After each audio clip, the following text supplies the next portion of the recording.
Welcome to the Saving with Steve show, where we talk about the ins and outs of money, pretty much everything under the sun that relates to you having a happier, healthier relationship with money. My name is Steve Sexton. I want to thank you for joining us. Hey, we appreciate you following with your friends, family, and associates. We've got a wonderful show for you today. Well, let me talk a little bit about last week. Last week, we spoke with Gate.io Chief Marketing Officer Maria Tibae. Now, Gate.io is one of the biggest cryptocurrency exchanges in the world with over 1,200 different coins, 10 million registered users. Marie, she helped us understand the world of crypto, Bitcoin, NFT, metaverse. She helped us understand the market conditions, things that people should consider before they get crypto or NFTs and stuff like that. What a wonderful episode. Hey, if you go to the savingwithsteve.us website, that's a savingwithsteve.us website. You want to go to episode 75 and you're going to see Maria and Gate.io. This week, we're going to talk about real estate. It's been a crazy situation that's coming up here with real estate because interest rates have gone up. To help us understand or make sense of what's going on here for right now in the first part of 2022, we have real estate expert Glen Henderson. Glen's going to give us a rundown on real estate market so far in 2022, what we can expect for the rest of 2022. And if you're still looking to sell, he's going to go through his patented 5 components for selling your house for the most amount of money. Now, next, I'm going to be talking to you about 3 simple debt reduction techniques that you want to utilize to reduce your debt. You know, we thought this was very important, especially with all the inflation that's going on now, and the fact that the Fed is increasing interest rates.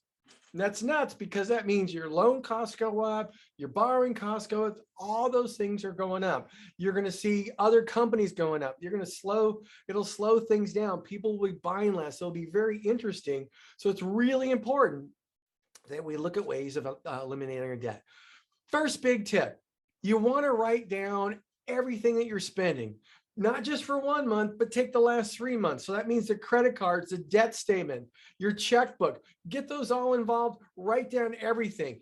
Break it up between meals in, like buying food at the store, meals out. That means going to Starbucks, that's getting coffee, that's going to In-N-Out, all those type of things, the restaurant stuff, buying gas, the cost of electricity, gas, water for the house, your cable bills, your mortgages, your car insurance, your cost of your health insurance, your house insurance, everything that goes along with anything and everything that you do. Take a 3-month average because that way it'll give you a good idea of where your expenses are. And then you want to average that total and say, hey, look, where's my income? Okay. Then you'll know how much you have the ability to save and put towards the reduction of debt. When you take a look at all those expenses and you see all the credit cards and debit cards, take a look at ways you can eliminate expenses for things you're not doing.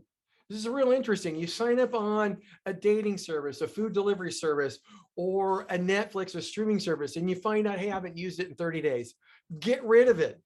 Now you might say, well, that's $10. That's not a lot, Steve. Well, the reality is every little bit counts. You know what? We've also looked at, and I've talked about this many times on my show, where what I've seen is this.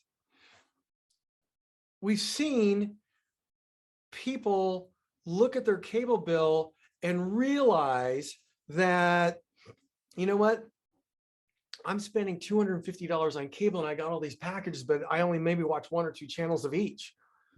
And if Netflix is costing me $5 or $10 or $15, but this cable package is costing me $30 a month, why don't I just get rid of the cable package and reduce my costs in half? In fact, many people have said, hey, let's get rid of cable altogether. I'll just keep the internet services and buy streaming services. In fact, one of my clients bought internet services, got AT&T Live, and you can also get Hulu Live, which means they can get live TV, and they bought 1 or 2 streaming services. So they went from paying $250, $300 a month to about $160 a month. Now, yeah, that's $150 a month. That's $1,800 a year. Now that's more money that you can put in to pay down debt. You start looking at eating out. Hey, how often do I need to eat out? Okay. And how can I reduce this? How can I find ways to reduce and eliminate expenses when it comes to my food costs? or my car insurance, shop around, my cell phone bill. Talked a lot. There's a lot of carriers here. A lot of them are in the 5G networks. They have the coverage because they're using somebody else's, but you don't have to get stuck with a carrier for 3 years. You're not stuck with the rate for 3 years, but you know what? You can also reduce the rate because you can cater it to what your needs. And I've seen people go from $50, $60 a month to $25 a month, and they still have a wonderful cell plan. So, but that's a $30 savings. You know what?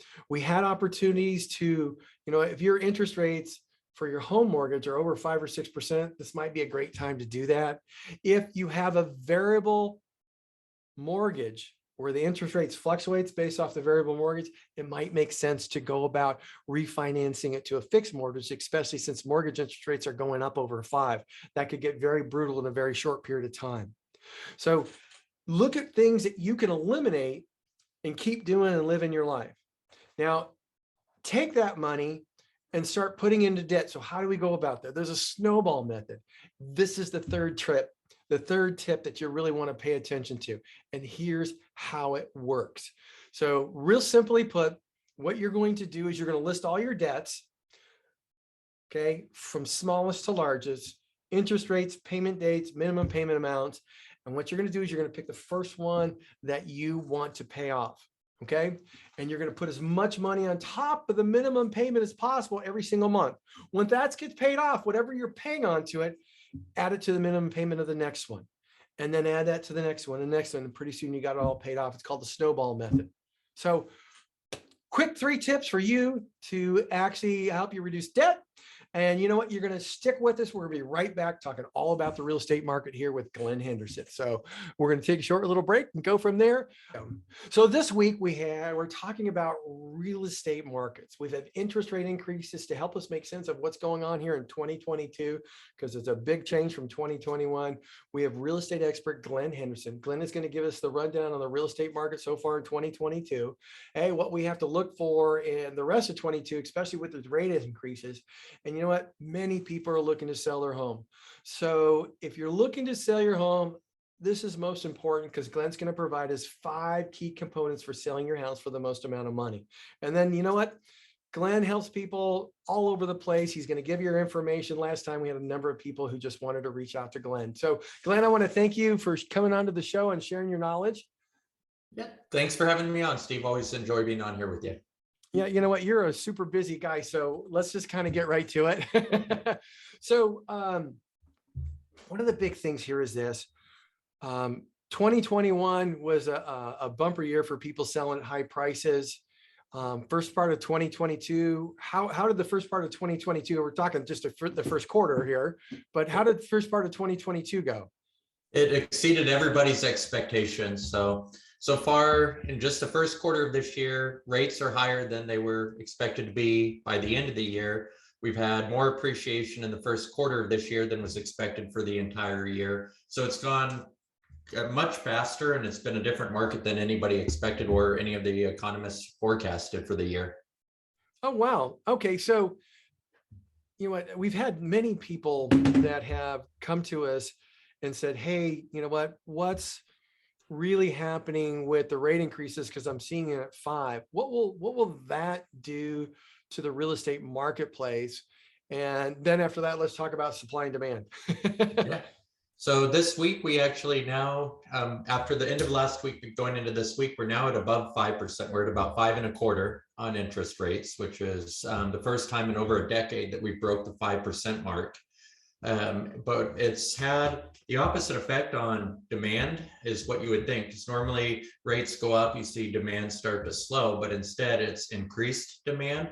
And what it is basically buyers are trying to get in before rates continue to go up, because that's what is expected. So we've seen an uptick in demand overall. The level of overbidding has slowed down slightly. But the number of people overbidding has increased on the properties. So we're seeing more offers again, more people overbidding, but the amount of the overbids has just calmed slightly, and that is an impact of the higher rates. So instead of having 10 or 12 people bid on a house, you have 5, but they're all overbidding. You don't have the one that's going low because everybody knows if they go low, they're not even coming close. or actually instead of 5 or 6 overbidding, which we had January, February, now we're seeing 10 or 12. So we have even more buyers. It's Wow. just, now where some may have been at 80,000, 90,000 on an overbid, we might be at 60,000 on an overbid now. But there's actually more demand right now because everybody's trying to get into homes before prices and rates continue to go up. And summer starting and all that kind of stuff. Wow. Yeah. That was interesting. I would think it would be you know what, I don't live it like you do. That's why it's important for everybody to see. So now, so when it comes to demand, we talked about the demand for the houses are there, but what about the properties? I mean, are we seeing more and more people put their houses up and move out of state? What are you seeing? No, we're not. And that's the big problem. And that's what's been the lack of inventory. So for San Diego's market, we're down about 40% from this time last year. So the lack of inventory with the demand that we have is what's really pushing and driving the home prices. Mhm. And that's why we're seeing so many offers on every property. That's why we exceeded the appreciation that was forecast for the entire year. We exceeded that in 2 months of the year. And that's not just in our market, but that's pretty consistent through most parts of the country. It's the lack of supply, or the lack of homes that's on the market, which is the big challenge right now. And one of the challenges for people is I have a lot of people, and there's a lot of people that would like to sell, but there's nothing that's on the market. So they don't want to put their homes onto the market when there's no options for them to buy. So they're not putting their homes on the market, which is impacting, or just it's continuing this effect of no homes coming on. So we have the people that just don't want to make a move. And now with rates up significantly, people that may have bought 2 or 3 years ago that are in excellent interest rates, they're looking at these new rates and they're saying, well, if I sell now and I move my money over into a new property with 2%, 2.5% higher in interest rate, it's going to be a significant jump in payment, even though I have equity to move. So they're not wanting to make moves right now either, which is affecting the number of people that are putting their homes on the market. Wow. Yeah. So are we still with that many people being, it sounds like they're being 5, 6, 7, 8, 10% over bidding, and maybe even more in some cases. Are we seeing people waiving inspections and things like that?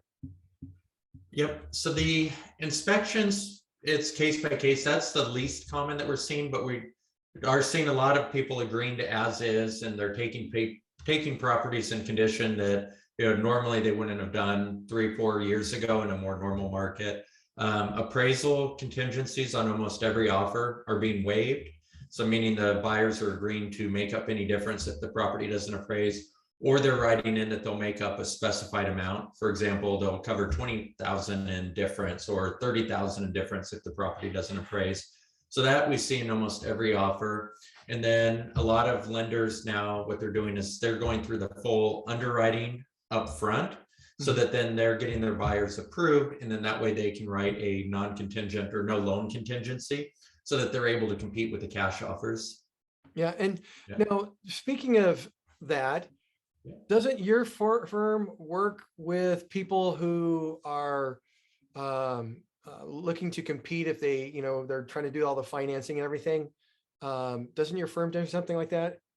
Yeah, so we're partnered with a large national bank. So we have a couple unique programs. One is basically we get people approved so that they're fully underwritten, where they can write an offer that's equivalent of a cash offer. But then another component of that program is that they have a cash offer program. So if we're competing with other buyers that are cash buyers, the bank will basically step in, buy the property all cash. We can close as quickly as 7 or 10 days. And then our client buys the property from the bank at the same price. So it gives us a way to compete and stand out against the other buyers. So that's a great program that we have that's really been helping a lot of people. And then we have another program that when somebody does have a home that they need to sell in order to buy their next home, basically we're able to help them buy before they have to sell their home. So that way it alleviates those fears and concerns with the low inventory and allows them to move on their schedule. I see. So go over that. It allows them to buy first before they're sell. Help me understand that one more time. Yeah, so basically what it is with the bank that we're partnered with, they there's an agreed upon initial payment that they will give to the and basically buy the our client's property once we've identified and gone into escrow on their new home that they're buying. So Mhm. they get their initial payment that allows them to buy, move into their new home. They Okay. get settled in the new home. We get their old home staged, any work, repairs, touch up we need to do, we get that done. We put it on the market, we sell it, and then they get a second payment for the remaining upside with it. So it's a really neat program. There's only a couple companies that have access to this, and it's been, in the challenging market we have right now, it's been an excellent program for all of our clients, and it's really helping a lot of people make that transition smoothly and alleviates a lot of that stress. Now, what about people who are looking to buy homes to turn them into rentals? Yeah. Um, there's a lot of money going, still continuing to go into the investment properties from institutional buyers, medium range or scale buyers, and a lot of just individuals, because the return that you can get on rental properties right now is far exceeding anything you're getting anywhere else in the market, even with rates going up, because not only have home prices gone up significantly, rental prices or rental amounts are through the roof right now. So there's a lot of people buying for the purpose of holding as investment properties. So in other words, they don't mind paying top dollar because they're going to get great rents. Exactly. Yep. Between Wow. the appreciation and the long-term appreciation, and then just the rents, the immediate rents that they're able to capture, the home prices are not pushing those people away. And a lot of that is because there's not anywhere else in the market that, it's hard to find those type of returns that you can get in real estate anywhere else in the market right now. So when we start looking at the rest of 2022 and we see a few other rate increases, is there, because we have all this demand and low inventory, do you feel that the demand will just continue on the way it is? Or will there be less and less people able to buy a house? How do you think that's going to work out? So in the short term, I think it's going to continue the way it is, but it's going to slowly start to taper, because as rates continue to go up and prices continue to go up, it's going to hit a point where people are not able to afford to continue to be able to afford these higher prices. Mm-hmm. And I think what we'll see too is, as the rates continue to go up and we get into summer months, normally summer, you're going to see more homes coming on the market anyways. Mm-hmm. But in conversations I'm having with clients and with people, there's a lot of concerns over just the overall economy right now. And as there's concerns about, are we in a bubble, and are prices going to fall, or, at least level off? So I think as those concerns continue, we're going to start to see a lot of those sellers deciding to just get their homes onto the market because they don't want to miss the opportunity. And then also just there's the summertime increase in inventory. So that'll start to ease the demand. And once a lot of this demand gets met that's out there right now, and as we talked about, rates continue to go up, I think we're going to see things taper off. And then I think some markets, we're going to start to see prices come down a little bit as well, soften a little bit just to adjust for, and they'll adjust according to, where rates end up. So do you expect to see that happen sometime this year, or do you expect to have that sometime next year? I think through summer, we're going to see inventory start to go up quite a bit from where we're at right now.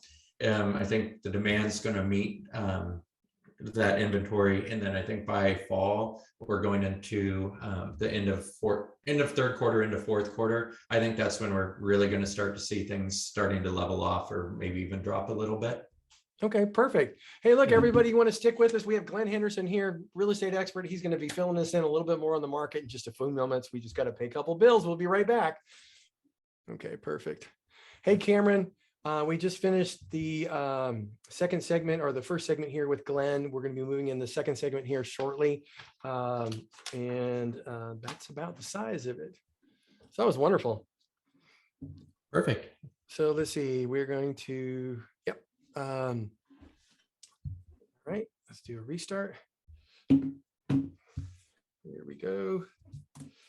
Let's see. Hey, welcome back to the Saving with Steve show, where we talk about the ins and outs of money. Hey, if you're loving this show and the other ones, all the replays are available at savingwithsteve.us. If you're enjoying the stories of helpful information on Saving with Steve, then I encourage you to check out our YouTube channel, our Spotify channel, Google Play channel, so you never miss a show. And check out a few of our affiliates at UK Health Radio, BBS Radio, Talk Radio New York City. All these networks are dedicated to empowering you to solve problems, uplift your spirit, and live a life of personal and financial freedom. Hey, if you'd like to follow us on Facebook, you can go to Saving with Steve Sexton. That's Saving with Steve Sexton on Facebook. You can get all the replays, exclusive guest gifts, the whole shot. Hey, we're back here with Glen Henderson. This has been a mountain of information so far with Glen. He's talking about the ins and outs of the market. You know what, Glen? One of the things I wanted to talk about is there's a number of people who want to sell, and even though they're getting offers over and above, you have 5 components that people need to take a look at or to do in order to sell their house for the most amount of money. So could I have you walk through those with us here? That would be just wonderful. Yeah, absolutely. Because one of the things we always say is, especially in a market like today, any house is going to sell, but they're not all going to sell at the same price. So the more that you can do and the better system that you have in place for it, that's how you're going to be able to directly impact the price and ultimately get the highest price for your home. So in our 5 steps, the first step that we always focus on is our pre-inspection. So what we mean by the pre-inspection is we like to take care of the inspections that the buyers would typically do once we get into escrow up front. And the reason for doing that is we want to identify if there's any issues or problems that potentially could cause a hiccup or a challenge once we get into escrow. And typically in a home sale, when the buyers complete their inspections, it becomes a second point of negotiation where they're trying to request credits or repairs be made. So by doing everything up front and providing all of that information to the buyers before we go into escrow as we're negotiating the contract, makes it much easier to negotiate the as-is sale and then eliminate any of those problems that could arise while we're in escrow. And especially too in today's market, where a lot of times buyers are removing their appraisal contingency, they're removing their loan contingency. So the only thing left is their inspection contingency. So if we take care of all this up front, provide that, negotiate the as-is sale, then it eliminates that one area that we could potentially have issues once we get into escrow. So Glen, could we just help people understand? Well, I'm going to say this. One of my clients who, you know what, they put their house on the market. In fact, it's not a client, it's a neighbor.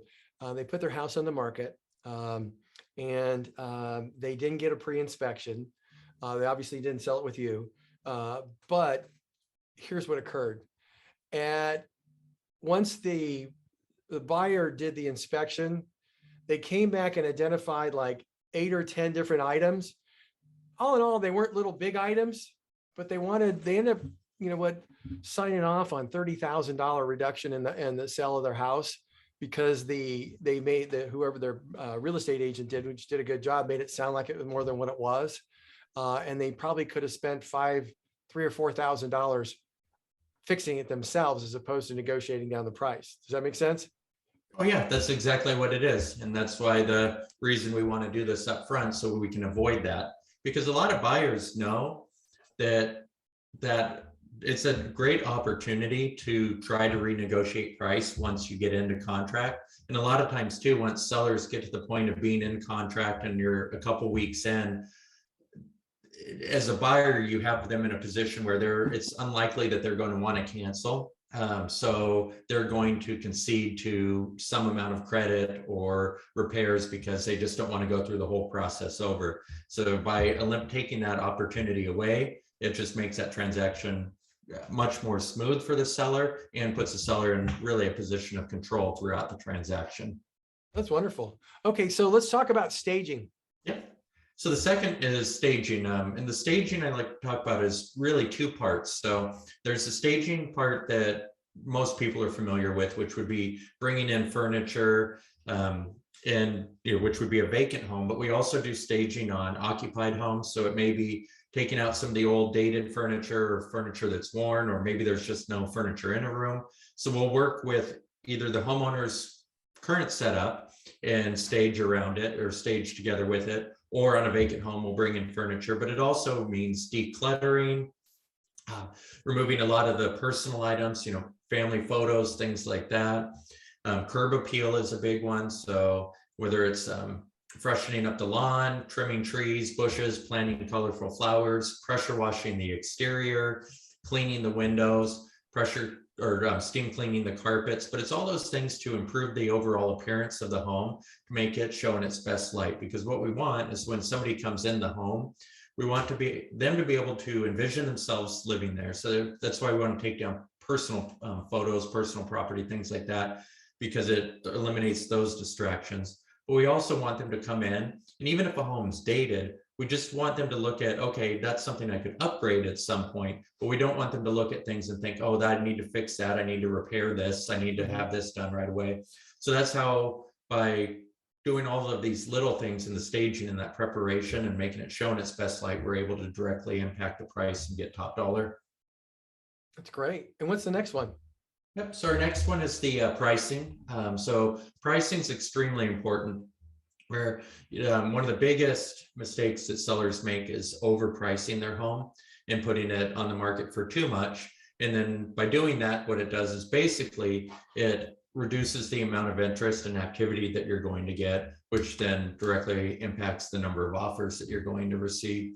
And one of the interesting dynamics right now that we have in this market is, because we've been in the seller's market for so long and overbidding is happening on every property, when buyers are looking at properties online or at an open house or anywhere else, automatically in their mind, they're assuming I'm going to have to overbid and I'm going to have to overpay on this house. I'm going to have to go over the asking price. So whether it's 30, 50, 100,000, depending on the price point, they know that they're going to have to do that. So if you put a price too high at a property, and sometimes what you'll see is sellers say, well, prices are going up X amount every month. I want to put it, this much above my 3 neighbors that just sold. Well, then buyers are looking at that and thinking, okay, well, this is already more expensive than the neighbors or the other homes. And then I'm going to have to pay another 50,000 on top of this. It's too high. So you want to make sure that you're in this market. Underpricing or pricing a home even a little bit lower is much more beneficial than pricing it a little bit higher, because you're going to get the bids, you're going to get the competitive overbidding, which is going to directly impact the price. In a more traditional market, you may not have the overbidding, but you don't want to be that home that's overpriced, because as you start to reduce your price and as you spend time sitting on the market, buyers are looking at the property and think there's either something wrong with it or it is overpriced. So they know then there's that opportunity or ability to come in and under asking price, and it puts them basically in more of that position of power or control when they're negotiating, versus if we're priced accurately and we're getting multiple offers and we're the one that's dictating price. I see. And now marketing, that's a biggie. Yep. Yeah, the marketing is a huge one. So marketing in any market, but what we need to do is we need to get the home in front of as many people as possible, because the more people and more eyeballs we can get on the property, the more interest, the more showings and the more offers we're going to get. And that's how we're going to ultimately get the highest price. And one of the things that we see so often in our market is the lazy or unexperienced agents that just do the passive marketing. Basically, they put it on the MLS, they put a sign in front, and then they just wait for people to call, wait for something to happen with it. Where our marketing system's designed to actively get the home in front of as many people as possible, so that we can ultimately increase the interest and get you the highest price on your home. So that's everything from notifications around the community, the open houses, all of the social media marketing, our internet marketing, video marketing, everything is designed to get it in front of the max audience, both locally, nationally, and internationally, because we do have so much money coming in from overseas buyers. Mm-hmm. Wow. Yeah. And then the last one is negotiating. That's the biggie. Yep. And the negotiating. So when we talked about the pre-inspection, we kind of touched on it, but basically there's 2 points of negotiation in the contract. You have your initial point of negotiation, which is when we're receiving the offers, and then negotiating to get the price up. And every market, there's going to be a different strategy and a different way to handle it. Right now, we've got a very good system where We have a specific day, which is Wednesday or Thursday, that we go on the market. We begin showings Friday. We show the home for a set period of days, which is usually 4 to 5 days. We have an offer deadline of usually Tuesday. But what we want to do is we want to maximize the number of showings, and we want to make sure that we're getting as many offers in hand before we start the actual negotiations. And a lot of times with the inexperienced agents, we'll see them recommending to the sellers to take the first higher offer that they get. And a lot of times the sellers are leaving money on the table because they didn't give it enough market exposure and they didn't give it enough time to get additional offers on the home. But the negotiation is such a crucial part that no matter the market, a lot of times we'll look and see a property that did not sell for what it should have sold for, and you start to do a little digging or research, especially when you're working with a seller and you see the neighbor's home sold for a price that seems way too low. And a lot of times it's that inexperienced agent that just didn't know how to negotiate or get the highest price for their client. And it's not just price, but then also the terms that go along with it. And then the second point of negotiation is once we get into contract, and that's when buyers are typically coming back trying to negotiate credits or repairs. So if we do everything correctly in the pre-inspection, and then as we go into contract, negotiating the as-is sale, then we're able to eliminate that second point of negotiations. But as a seller, that's what you really need to be aware of, is that there are 2 points of negotiation, and rarely are agents explaining that and telling them about that up front. And then that second point becomes a surprise, and a lot of times a point that's a point in the contract that people are not happy with when they're getting a request for a $10,000 or $20,000 or $30,000 reduction in price or credit towards closing costs. Yeah. Yeah. So I totally get that. Now, okay, so this is a wonderful system. And if you're looking to sell, you really want to have a minute with Glen and his team. So Glen, how can people get a hold of you? So you can reach me anytime at 619-500-3222. So it's 619-500-3222. And if they Or want to check out the if internet, you want to go to our website, it's mypremierhomes.com. mypremierhomes.com. Everybody, this is Glen Henderson, real estate expert out here in San Diego. If you're looking to sell your house, you want to have a chat with Glen. You definitely want to rewatch this video and learn those 5 key components to selling your house for the most amount of money. I want to thank you all for joining us today. I want to thank Glen Henderson for joining us today and providing that wisdom to all of our listeners. Y'all have a wonderful week, and we'll look forward to seeing you next week at the same time, same place, right here on the Saving with Steve show. Bye-bye, everybody. Thank you so much. Thanks, Steve.